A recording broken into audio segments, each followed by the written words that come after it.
귀엽고 깜찍하고 빨라라고 쓰리고 뉴스 찾기 김영민 아나운서와 주요 뉴스를 함께합니다. 영민한 뉴스 김영민 아나운서 어서 오세요. 네, 안녕하세요. 전 지금 웃고 있어요. 네, 내가 행복해질 거예요. 내가 웃는 게 왜요? 아니에요. 근데 원래 행복해서 웃는 게 아니에요. 아, 맞아요. 진짜 웃으면 행복해지는 것 같습니다. 그렇습니다. 출근길에 버스에서 또 지하철에서 듣고 계신 우리 청취자 여러분 웃으면 행복해집니다. 근데 좀 행복한 뉴스가 있는지 모르겠는데 아하. 우리 한번 살펴볼까요? 윤 대통령이요. 최상병 특검법에 거부권을 행사했습니다. 맞습니다. 어제 야당에서 단독으로 강행 처리한 최상병 특검법에 대해서 윤석열 대통령이 제2요구권, 그러니까 거부권을 행사했습니다. 네. 특검 법안이 정부로 이송된 지 14일 만인데요. 이렇게 윤 대통령이 거부권을 행사한 건 법안 수로 따지면 10건째입니다.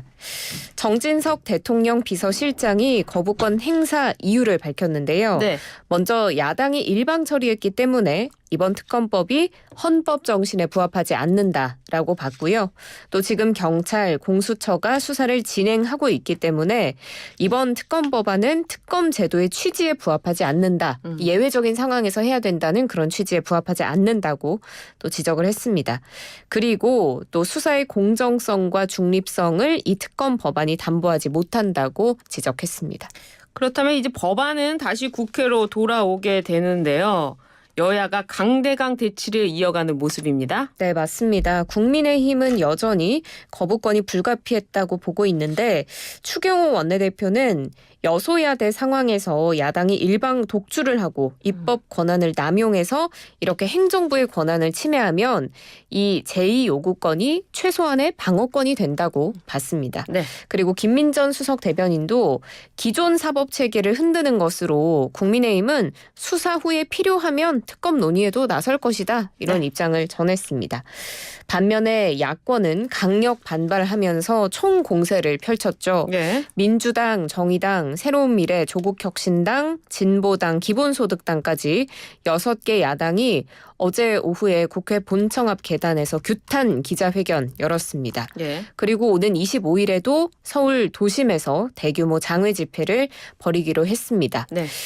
주요 야당 대표들의 발언 살펴보면 이재명 대표는 윤석열 대통령이 후보 때 특검을 거부하는 자가 범인이다. 이 얘기를 한 걸 다시 언급하면서 네. 스스로 범인임을 자백했으니 이제 범행에 대해 책임을 물어야 한다라고 비판했고요. 조국혁신당의 조국 대표 윤 대통령이 이승만 전 대통령의 뒤를 따라가고 있다라고 경고했습니다. 그렇군요. 한 특검법에 대해서 어떤 뭐 댓글에는 서해 공무원 피격 사건도 해야 되는 거 아니냐 이런 댓글도 많이 남겨주시는데요. 이 특검법이 어떻게 되는지 또 국회에서 논의를 해봐야 될 것 같은데 국민의힘은 내부 표 단속에 주력하고 있다고 합니다. 단일 대우를 유지하고 있는 겁니까? 네, 대통령이 거부권을 행사해서 국회로 돌아온 법안은 네. 이 재표결을 할 때 재적의원 과반 출석, 출석의원 3분의 2 이상 찬성 요건을 채워야지만 네. 이 법안이 통과가 되고 그렇지 못하면 폐기되죠. 네. 그래서 재표결에서 특검법의 부결을 목표로 하고 있는 국민의힘은 내부 표단속에 주력하는 모습입니다. 추경호 원내대표가 윤재욱 전 원내대표와 함께 의원들 개별적으로 접촉하고 있다면서 아직 단일 대우의 큰 이상 기류는 발견되지 않고 있다라고 원팀임을 자신했는데 예. 지금 재적 의원이 구속 수감된 무소속 윤관석 의원 제외하면 총 295명인데요. 예. 전원이 출석할 경우에 197명이 찬성을 해야 이 법안이 통과가 됩니다. 예. 지금 특검법에 찬성하고 있는 야권 의석은 180석. 그러니까 국민의힘에서 17표의 이탈표가 나와야지 법안이 통과가 되는 건데요. 네. 지금 시점에서 국민의힘 공개적으로 찬성하겠다 이렇게 입장을 밝힌 사람은 안철수, 유이동, 김웅 의원 등 3명뿐입니다. 14표만 더 나오면 되는군요. 재적 의원 295명 중에 197명이 찬성해야 되는데 특검법에 찬성하는 야권 의석은 180석, 국민의힘에서 3표 플러스 14표. 그렇죠? 네. 7석 나오면 되는군요. 알겠습니다. 국회의장 후보인 우원식 의원은 특검법을 반드시 통과시키겠다. 이런 의지가 강해 보여요. 네, 민주당은 지금 이번 국회 오는 28일 본회의 때 재표결을 시도하고 네. 국민의힘에서 이탈표가 좀 다수 필요한 상황이라서 만약에 부결이 되면 이게 22대 국회에서 곧바로 네. 다시 추진하겠다 이런 강경한 입장을 보이고 있는데 예. 그래서 22대 국회 전반기 국회의장이 굉장히 유력한 우원식 의원의 입장도 많은 사람들의 관심이 쏠렸습니다. 예. 우원식 의원은 거부권 행사 소식이 전해진 직후에 자신의 소셜미디어를 통해서 입장을 밝혔는데 윤 대통령이 기어코 최혜병 죽음의 진실을 묻으려 한다라면서 헌법이 정한 권한을 남용하는 거부권이다 이렇게 비판했습니다. 그래서 22대 국회는 대통령 거부권 남발로 인한 삼권 분립 훼손에 단호히 맞설 것이고 이 최혜병 특검법 반드시 통과시키겠다라는 강경한 입장을 밝혔습니다. 아, 그렇군요. 알겠습니다. 이번에는 사건 사고 소식이라고 해야 될까요? 검찰이 이재명 대표 습격범에게 중형을 구형했어요? 네, 맞습니다. 이재명 대표를 흉기로 찔러서 많은 사람들을 충격에 빠뜨린 사건이죠. 이게 이 부산에서 습격범. 일어난 거죠? 네, 예. 맞습니다. 이 습격범에 대해서 검찰이 죄질이 매우 무겁다라면서 징역 20년 선고해달라고 재판부에 요청한 겁니다. 예. 검찰은 이번 사건을 아주 심각한 사건으로 봤는데 민주주의와 법치주의를 심각하게 위협한 정치적 테러 행위라면서 선거를 목전에 둔 시점에서 제1야당 대표의 공천권 행사, 출마를 막으려 한 사상 초유의 선거 범죄다. 기존 정치 테러와 비교해도 이 비난의 가능성이 월등히 높다고 봤습니다.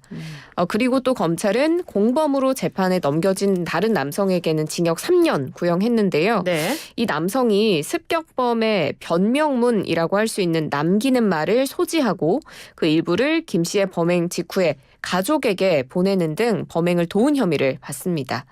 그런데 이렇게 공범으로 지목된 남성은 현재 혐의를 부인하면서 무죄를 주장하고 있습니다.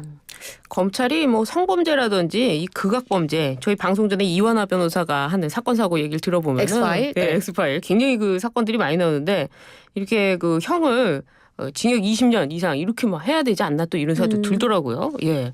근데 이 습격범이 이 대표한테 죄송하다고 했다고요? 네, 맞습니다. 최후 변론에서 한 이야기인데요. 예.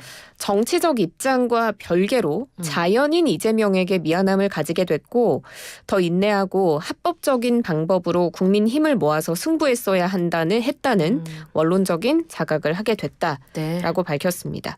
그러면서 이재명 대표의 가족에게 죄송한 마음을 전하고 국가기관의 행정력을 낭비한 부분에 대해서도 사과드린다고 밝혔습니다. 그래요. 정치인의 마음에 안 든다고, 정치인 마음에 안 든다고 막 때리면 되겠습니까? 안 되는 거죠? 알겠습니다.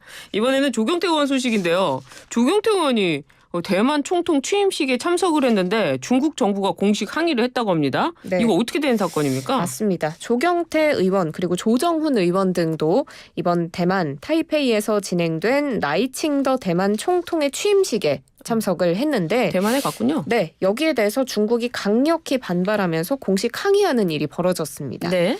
주한 중국 대사관 대변인이 우리 의원들을 향해서 중국의 대만 지역, 그러니까 대만을 중국의 하나라고 보는 거죠.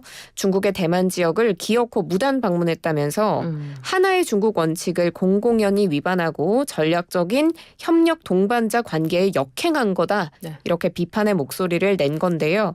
그래서 한국이 하나의 중국 원칙 준수하고 어떤 방식으로든 중국 내정에 간섭하지 않으면서 이 대만 독립 분열 세력을 지지하지 말 것을 촉구한다. 이런 입장을 낸 겁니다. 중국이 이런 입장을 내는데 우리 정부 입장이 있습니까? 네, 우리 정부는 중국 측에 다른 외교 경로를 통해서 정부가 국내 정치인들의 해외 행사 참여까지는 관여할 수 없다라는 점을 설명한 것으로 전해지는데요. 네. 그리고 또 공식적으로 임수석 외교부 대변인이 정례 브리핑에서 따로 입장을 밝혔습니다. 한중 양국 간에는 주요 현안 또는 사안에 대해서 계속 긴밀히 소통하고 있다라면서 정부의 대만 관련한 기본 입장 변화가 없고 대만 해협의 평화와 안정이 유지되고 양안 관계가 평화적으로 발전해 나가기를 기대한다. 이런 입장을 전했습니다. 그렇군요.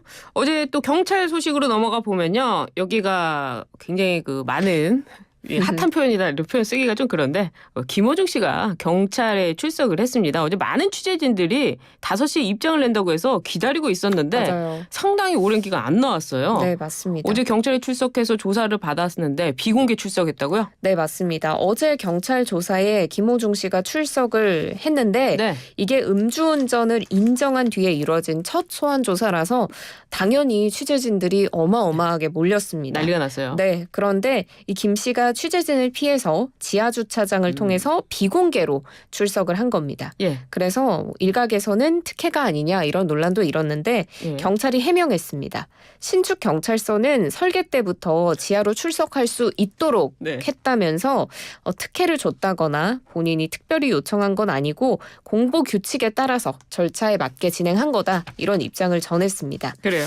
그리고 이제 출석해서 조사 끝난 후에도 또 많은 논란을 빚고 있는데 네. 한 3시간 가량 조사를 받고 이제 집에 가야 되잖아요. 가야죠. 그런데 취재진 앞에 설 수 없다라면서 한 6시간을 버티다가 예. 출석 9시간 만에야 경찰서에서 나왔습니다. 그래요. 어제 밤 10시 40분쯤 결국 취재진 앞에 모습을 네. 드러냈는데요. 죄인이 무슨 말이 필요하겠습니까? 죄송하다. 이런 입장을 전하고 자리를 떴습니다. 그래요. 그리고 김 씨의 변호인은 김 씨가 음주운전을 포함해서 모든 사실관계 인정했고 마신 술의 종류, 양까지도 구체적으로 말씀드렸다고 밝혔습니다. 그 경찰이 김호중 씨가 이용한 차량들의 메모리 카드 이걸 하나도 확보하지 못했다고 하던데요. 네, 맞습니다. 김호중 씨 측에서는 이 진상을 은폐하려는 시도들이 다양하게 드러나고 있는 상황에서 네. 블랙박스, 김 씨의 행적을 입증할 결정적인 증거로 꼽혀왔죠. 네. 그런데 경찰이 김 씨가 사고 전후에 이용한 차량 3대의 블랙박스 메모리 카드 하나도 확보하지 못한 것으로 알려졌습니다. 경찰은 여전히 메모리 카드 회수, 증거 확보에 총력을 기울이고 있습니다. 네. 김호중 씨는 출연료를 받지 않고 예정된 공연을 강행하겠다 이런 입장이더군요. 네, 맞습니다. 내일부터 양일간 월드 유니온 오케스트라 슈퍼 클래식 이 공연에 김호중 씨가 출연료를 받지 않고 무보수로 공연을 강행하기로 한 건데요. 네. 이 티켓의 취소 수수료도 김 씨 소속사가 전액 부담하기로 했습니다. 예. 그런데 김 씨 팬들이 계속해서 이 티켓을 사들이면서 김호중 씨에 대한 지지를 여전히 드러내고 있습니다. 팬들이 워낙 좋아하다 보니까 이렇게 되는군요. 저희 유튜브 실시간 정말 많은 분들께서 김영민 아나운서의 영민한 뉴스 응원 많이 해주시는데요. 감사합니다. 시청자 수가 주는 게 아니고 출근 준비하느라 댓글을 못하고 있는 겁니다. 라는 댓글도 남겨주시고 계십니다. 저희 유튜브도 많이 시청해 주시고요. 우리 김영민 아나운서도 많이 응원 부탁드립니다. 오늘 여기까지 하도록 하겠습니다. 고맙습니다. 감사합니다.